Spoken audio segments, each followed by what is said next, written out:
Hi, content creators. Hi, influencers. Hi, creator entrepreneurs. Hi, filmmakers. Hi, theater artists, theater producers. Hi, script writers. Hi, music performers. Hi, music producers. Hi. How are you? Hi, Azeni.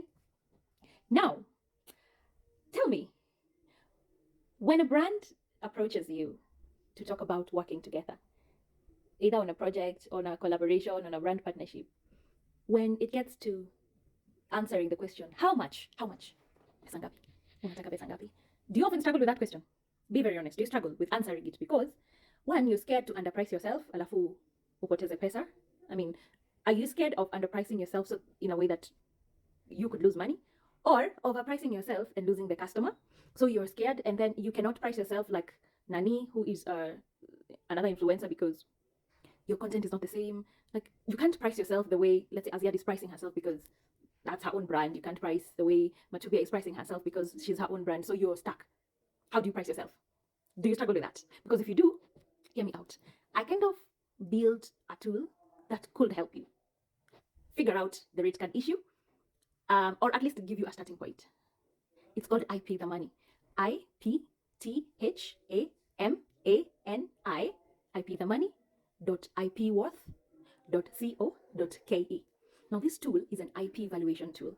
IP valuation is basically if you want to see a figure that tells you how much your creative worth is, like right now.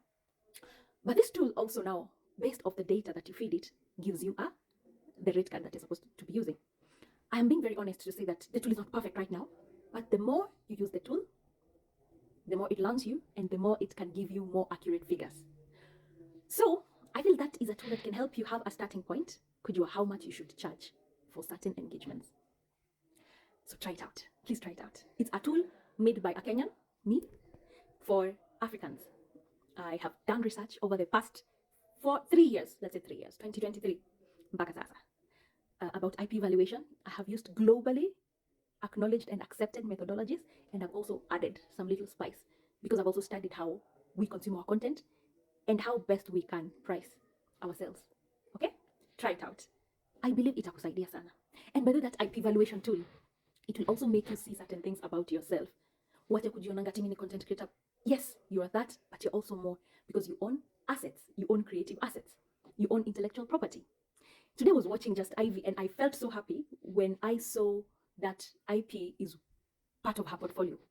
Basically, anaweza nyamaza hivi aseme this percent ni real estate, this percent is also IP because it's an asset. Your intellectual property is an asset. I built this tool because I encountered so many creatives who don't know how to price themselves, and in most cases, sijui kwa nini, but the default is always to underprice ourselves. Okay? So you, for now, it's free of charge, free, nothing, zero. You don't pay anything. As long as you have internet and you have time now. You'll need around 15 to 20 minutes of kama umesettle chini, and if you're able to access some of your data like social media numbers zako, certain figures, yes. But I want you to give me feedback. I want you to go use the tool and tell me what you think about those numbers. Kama ziko juu sana, ama ziko chini sana, ama they are actually a good indication of where you have kind of been feeling that you are placed, but you did not have anything as a basis for that. You know? So please, good people, ipthemoney.ipworth.co.ke. And I just want to shout out to Just Ivy because I think you just validated my idea without knowing me, little me. But you just validated that IP valuation is now a thing. It has always been a thing, but it was closeted in legal offices, business, But now, with IP the Money, we are bringing it to you and for the ordinary creative. So shout out and keep doing what you're doing because you're doing is amazing. Mwah, mwah. ipthemoney.ipworth.co.ke. Go sign in, put your data, and let me know. And if you don't mind, screenshot your valuation and share it and tag us and tell us how you feel about it. Mwah! Cheers!